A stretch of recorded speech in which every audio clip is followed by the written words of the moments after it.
Well, Michael, I'm glad we have the chance to do this again.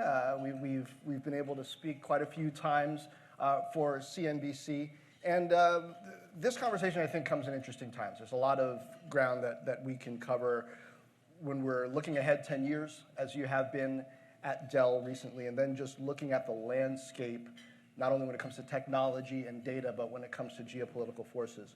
So to start out, looking out 10 years.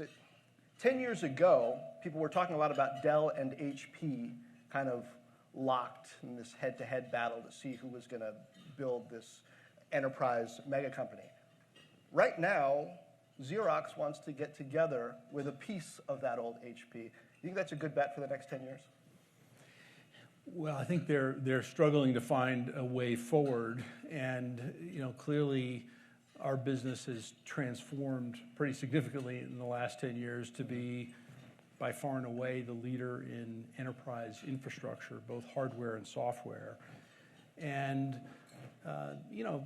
look, I mean, we did something very, very different than what that other company did in bringing together all of the leading hardware and software infrastructure, and since we've done that, we've added almost $20 billion in new revenues. It's resonated very well with customers. So far this year, our earnings are up double digits, up 30%. Operating income up 30% year over year in the last reported quarter. So we've got I would say, massively differentiated capability against the traditional competitors. Obviously, the business continues to evolve and change, but there's consolidation going on, and I think the weaker competitors are struggling to find ways to compete. You feel like you just got ahead of that consolidation trend with EMC, VMware, et cetera. You've done a number more deals, or is there more to go where you feel like you've got to continue to gain scale to compete over the next decade? Well, we're in a business where it's change or die, quick or dead. Our work is never done, right? In the last couple of years, not through inorganic, but mostly through organic, we've added several hundred basis points of share in all of our major businesses. And so I think there's an organic element, certainly inorganic too. I mean, we've acquired about 40 companies in the last 4 years, mostly in the software security area. That part of our business is growing, quite fast, particularly with VMware and the capabilities we have.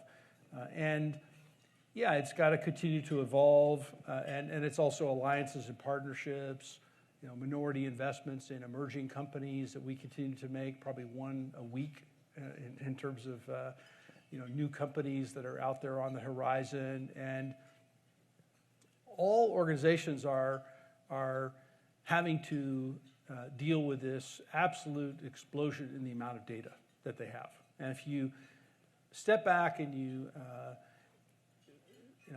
think about all the buzzword bingo that goes on, there's a lot, with the 5G and the AR and the IoT and blockchain and blah, blah, blah. You can find a lot of it on CNBC, yeah. Right. So what's behind all of that is just an enormous amount of data.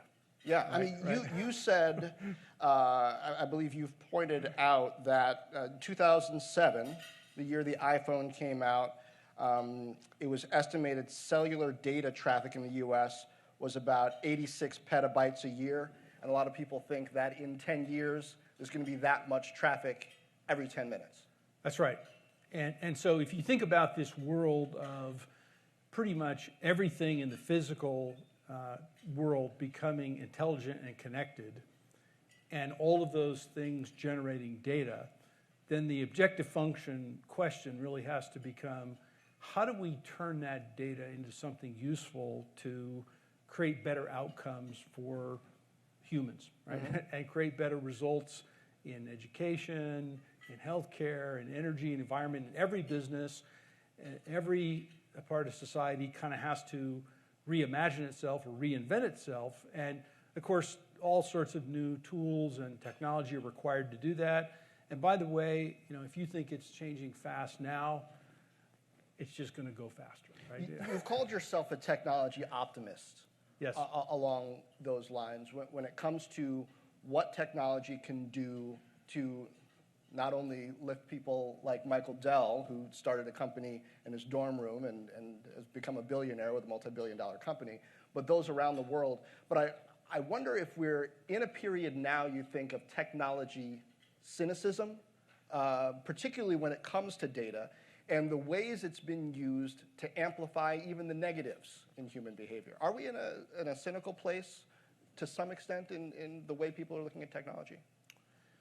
Sure. Look, I think there are some business models that are out there that people have where they've been using data, in ways that causes them to make a lot of money, but maybe is not the most humane way, or it reinforces the biases that people have. I think we all have a responsibility with technology to have it reflect our humanity and our values and our ethics and our beliefs. Technology doesn't wake up in the morning and say, today I'm going to be bad, right? Or today I'm going to be good, right? It does what we tell it to do. And, we have to, work together as society and businesses and governments to put the right, I would say, guardrails in place to make sure that this data is being used for good things, and I think overwhelmingly it is. There are some examples where somebody could say, well, this isn't a good thing. So what do we have to do to get that balance right, not just for our economy, but more broadly? I looked this morning at Google saying they're going to limit the ways people can use advertising to target political messages. They'll still do political ads, but they won't allow really narrow targeting. And to me, that sounds like an effort to do some of what we were talking about, keep data from being used in ways that are potentially negative for society. Does that need to just be a one-off thing where every company makes their own decision? Does there need to be some kind of standard or meeting of the minds? So, it's kind of easy for me to comment on it because we don't use our customers' data. Right. and we enable all of our customers, to let 1,000 flowers bloom and, do it however they want to do it. I think it's going to be some combination of industry and business and really society making the decision. I mean, you already see different decisions in different, geopolitical realms about how companies are allowed to use data. But should the companies be allowed to decide all by themselves? Probably not. Probably not. So do you have any preference on how these decisions get made? Because there's a lot of talk about regulation, and I hear in technology circles a lot of fear about not only that stifling innovation, but stifling potentially growth. If people who don't really know what they're doing are the ones putting those guardrails on, they might go across the road instead of beside. Well, and there's a risk that you go to the least common denominator or the worst offender, and you put a regulation in that protects against that, and it kind of messes up all sorts of other things. So the unintended consequences, I don't have a perfect answer. I don't think there is one. I think it'll just be an iteration. I mean, we have the GDPR, we have the California law. I think you'll see different states coming out with laws. Then there'll probably be a federal preemption, about how data gets used. I think transparency is super important in terms of, people want to know how their data is being used.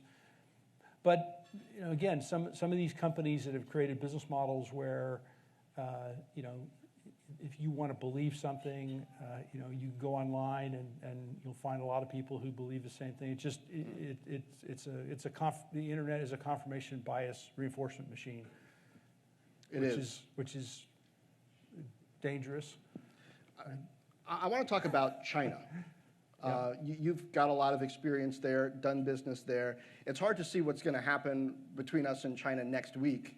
But what about in 10 years? What's your expectation?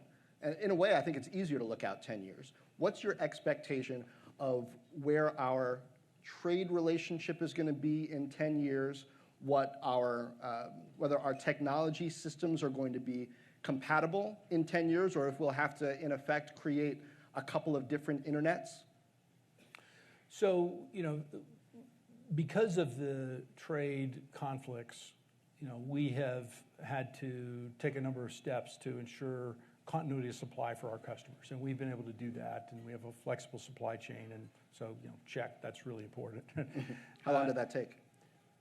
It took some time. I mean, first we had, the tariff list 1, 2, 3, threatened list 4 was going to come in September. We were ready for that. We had a stay of execution, for a while, and so, but we're basically ready and have mitigated that. But there's cost and difficulty involved in doing that, and for better or for worse, we probably had the most flexible supply chain, so maybe we were good at being able to move things around to deal with that, but that's not really something we wanted to do.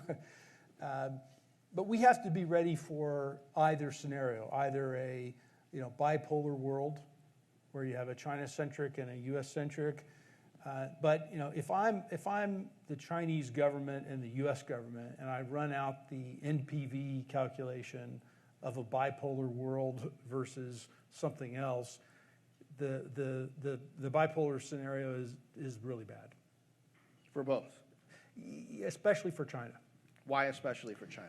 Well, because China has built a manufacturing base that is the factory for the world in many regards. And if you imagine a bipolar scenario, okay, the U.S. and all of its allies, okay, no Android, no Applied Materials, no Tokyo Electron, no AMSL, no Intel, no Microsoft, no ARM Holdings. How do you make stuff? No Texas Instruments, no Analog Devices. They can't build enough of their own versions of those in 10 years. Take a long time. Take a long time, and it would be a huge setback.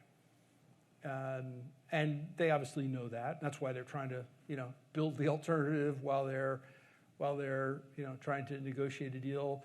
But again, we have to be ready for both scenarios. I think I continue to believe that the interconnected economy is a good thing.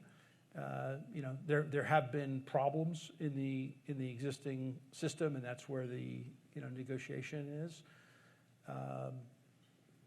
But we have to be ready for either one.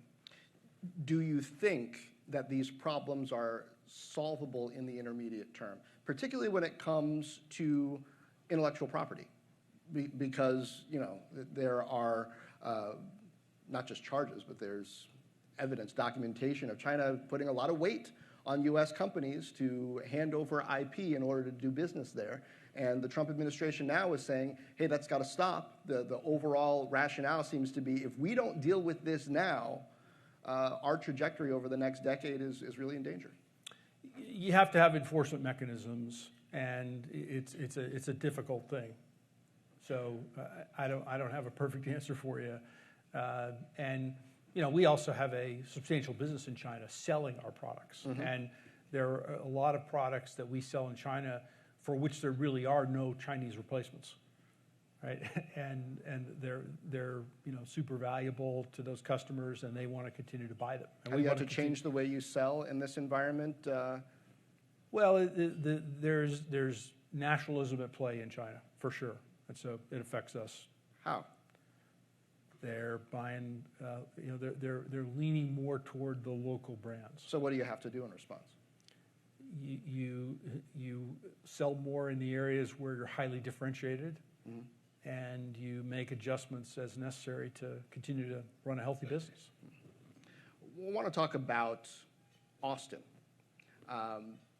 40 years ago, 1980, Austin was a very different place than it is today. The economy was not really based on technology, but it has grown over the last 40 years in a very unique way, largely because of Dell, and I would say companies like Dell, but there aren't a lot of companies like Dell. You guys have really been an anchor tenant.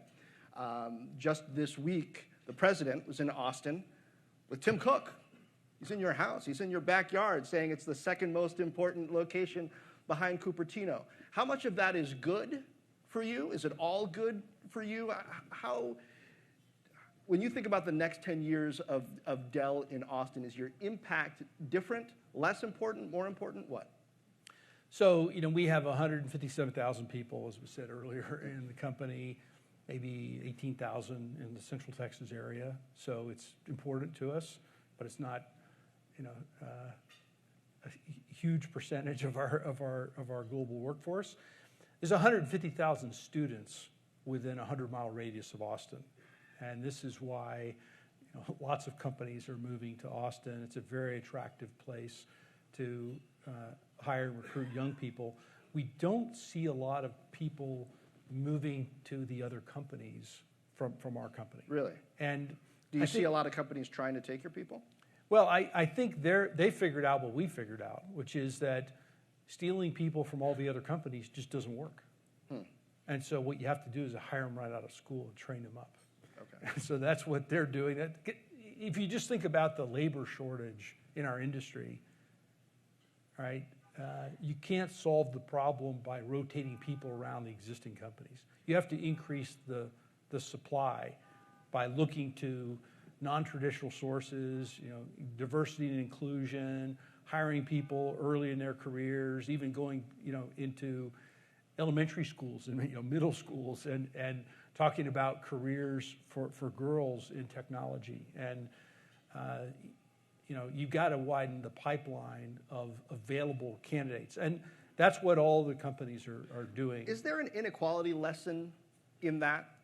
Because you look at the conversation around what's happening with the economic stratification in the country right now, and to me, a core issue is economic mobility. Is it harder than it used to be to move from the lower class to the middle class and even to the upper class? And a lot of people would say yes for a number of reasons, including the cost of education. Mm-hmm. When you look at the way Austin has grown and tapping into what you just said about providing opportunities to young people, is there a lesson there for where the whole U.S. economy, for where U.S. policy needs to go? Well, look, I think the obvious importance of education and a big part of the inequality issue, is the continuing advancement of the economy and the specialization of skills. No question that that's a big factor. And I think companies like ours and others have a responsibility to figure out, okay, how do we widen the aperture of the talent that we're bringing in and create more of those opportunities. Having said that, if you look at the U.S. economic system, as imperfect as it may be, it's hard to find one that's a lot better. And which of the G20 economies is doing better than the United States, right? Right. And so I think the embrace of risk and innovation and entrepreneurship that we have in this country is somewhat unparalleled with any other country in the world. Do you feel Maybe free? China? Do you feel as free as ever to trumpet that, to shout it from the rooftops? There are quite a few people in politics now who are telling a different story about the U.S. economy, about billionaires. Yeah, I've heard about that. Have you heard that? Yeah. Apparently, it's not cool to be successful anymore. But in certain quarters. But I don't meet a lot of people who don't want to be a billionaire. Okay. Yeah. I mean, is it pretty good? It's not horrible. Okay. Yeah. But my question is... But it's just math. I mean, it's money doesn't buy happiness. But look, I mean, I feel very fortunate to have been born in this country. Mm-hmm. Okay, I think that was the first lottery ticket that I won. Right, I wasn't born in Kazakhstan, right, or Afghanistan, or some war-torn region. And if you were, I guess it would be harder to get into the country now. Well, it would have been very hard to do what I did in the United States. Okay, so I happened to go to a public school in Houston, Texas, where I happened to be in an advanced math class, and my teacher happened to get a teletype terminal where I learned how to program when I was in 7th grade. Okay, so that was super lucky. Right? And that set me off on a trajectory that has led me here today. But if I hadn't gone to that school, or that teletype terminal hadn't been there, I hadn't been in that math class, or hadn't been in the United States where you could take the risk and you could drop out of college with $1,000 and start a computer company in your dorm room because I didn't have a garage,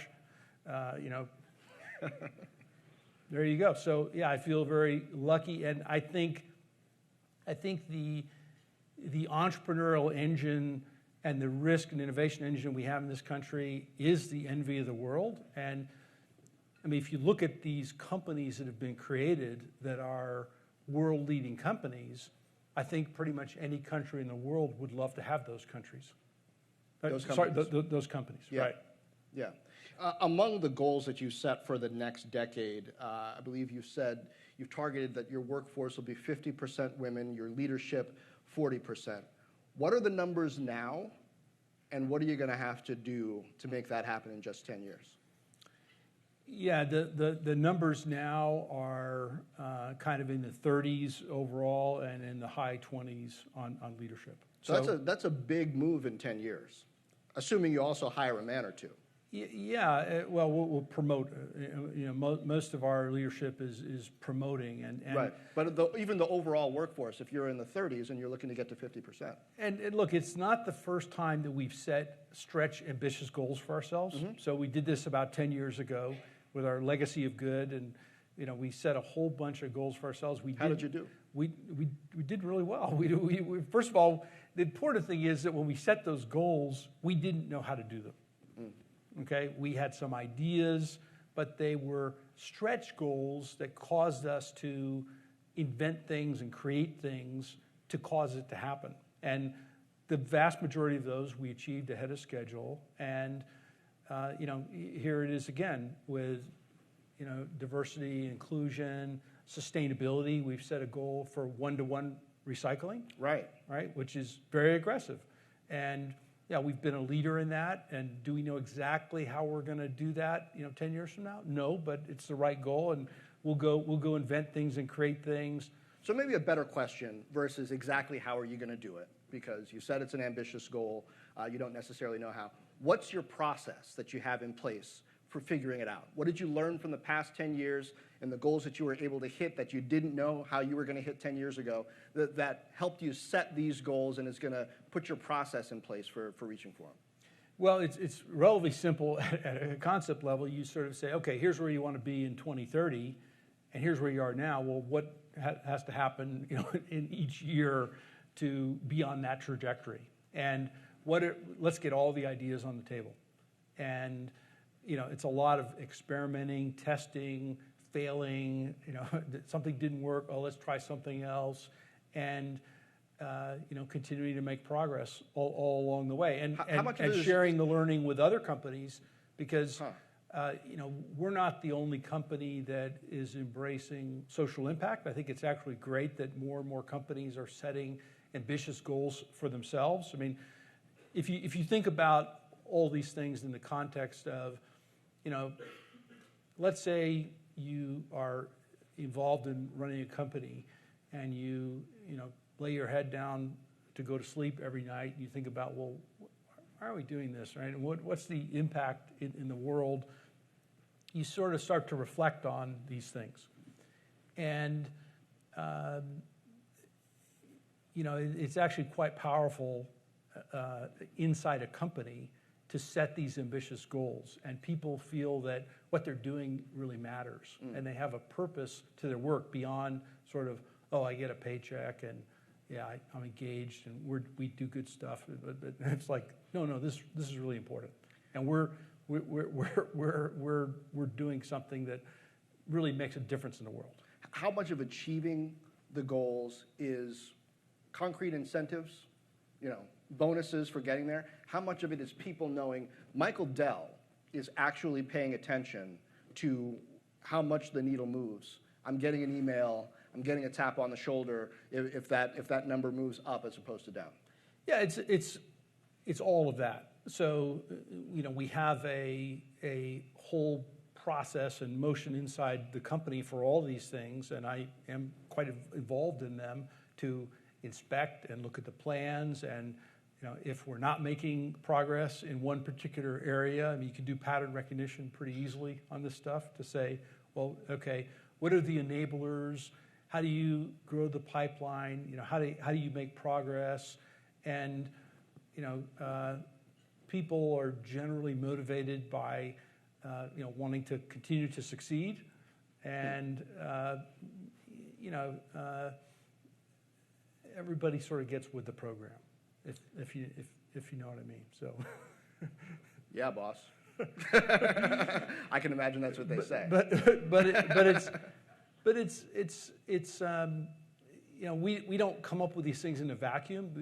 These are well thought out, well considered things that we think will make a big difference. And while we don't exactly know how to achieve them, they're within the realm of achievability.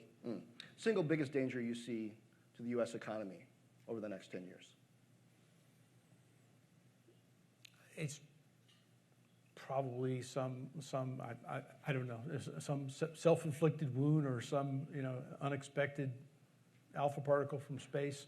I mean, it feels pretty strong to me. I mean, I think I don't really we're not really in the business of worrying about economic cycles. It's just not what we do. Right. What we're more worried about is, okay, you've got hundreds of thousands of times more data, right, 10 years from now. How are companies and organizations putting that data to work to improve human outcomes? What's the U.S. advantage in that scenario? Because I hear from some quarters when you're operating in an AI landscape, China's got an inherent advantage that they can suck up data from everywhere around their country. They've got more than 1 billion people, and they've got no restrictions on how they're going to use it. And that's inherently going to make their drive to artificial intelligence either faster, better somehow. Is there a U.S. advantage in having the system that we have?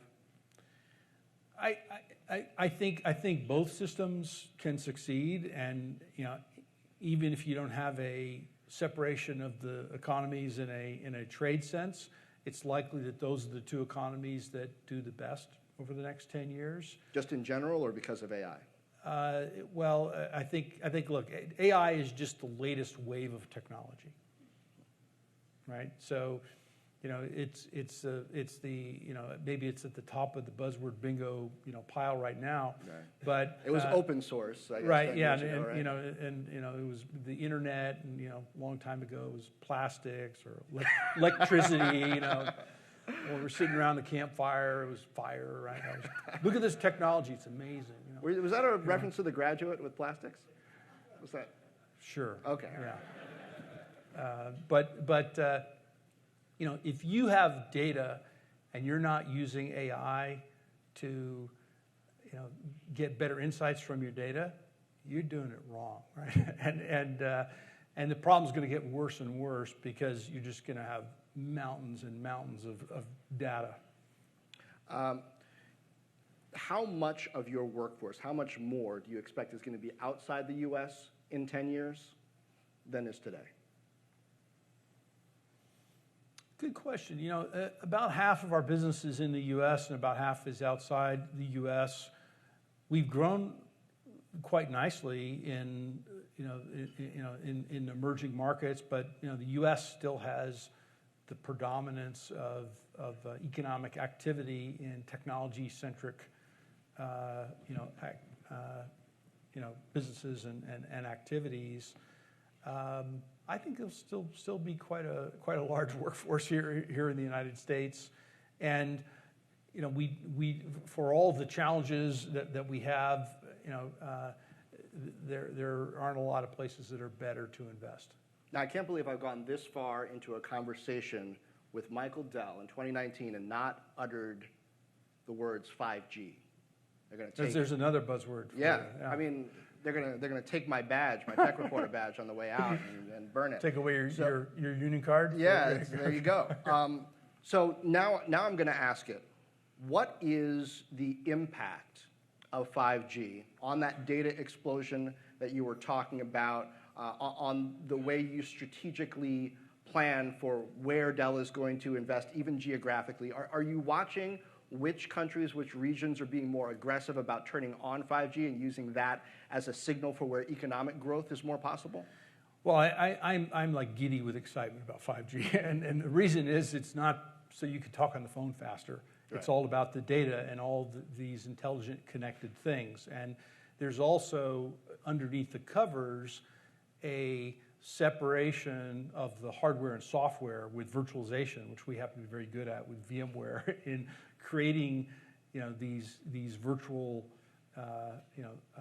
systems. And you've got this dispersion of technology and clouds and a multi-cloud world, and we're very well poised to help our customers with that.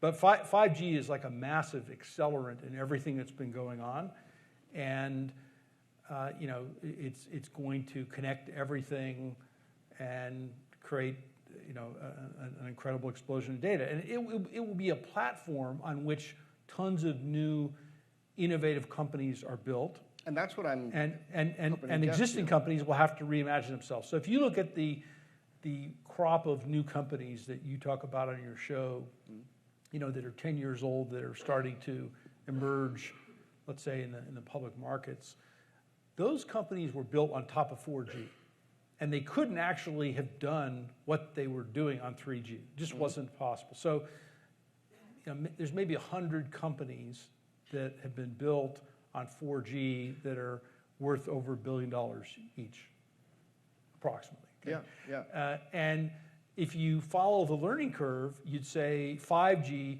you'd probably have at least 300 companies. Now, will they all work? Of course not. And can we predict what they're going to be? Not so much, right? It's difficult. But 5G is a necessary pre-existing condition, 5G right? is, and actually the other interesting point is if you look at these new companies, they're not actually technology companies. Uh-huh. They're business model innovations on top of technology.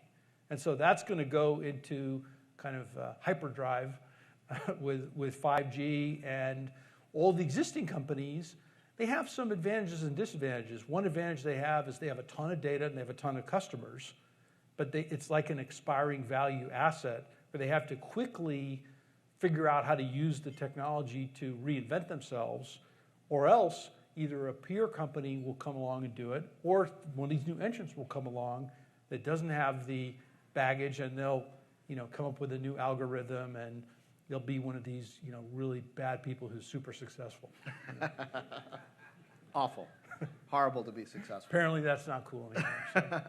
So. And just to put a button on that point, should we look at the rollout of 5G as a necessary condition for accelerating innovation, as kind of juicing economies? Yeah, right? I believe absolutely that's the case. Now, it doesn't mean that you just put the 5G in and wonderful things happen, right? Right. There will be mistakes and problems, and the first versions, could be pretty heavy and generate a lot of heat and expensive, and maybe it only works if you're standing right under the tower, right? And so it's going to take a while for everything to get worked out. But the countries that don't, embrace this, they could have a problem, And so if you take, for example, in Europe, where you have all these little countries and little telcos, spread out all over the place, if they're too small to be able to afford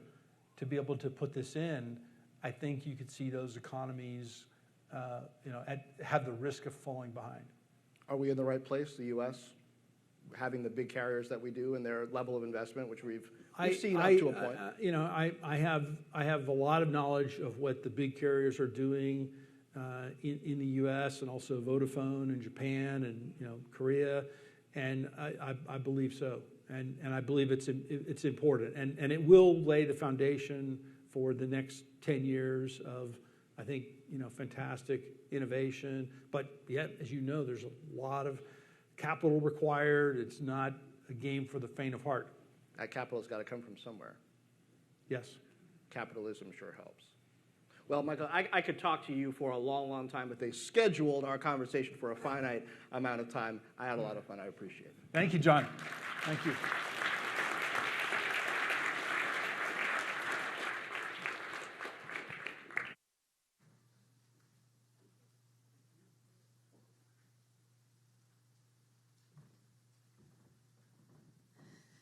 Thank you so much, Michael and John. And I guess, Michael, you have one day left for your one company a week acquisition. Unless it's done already, of course. I just want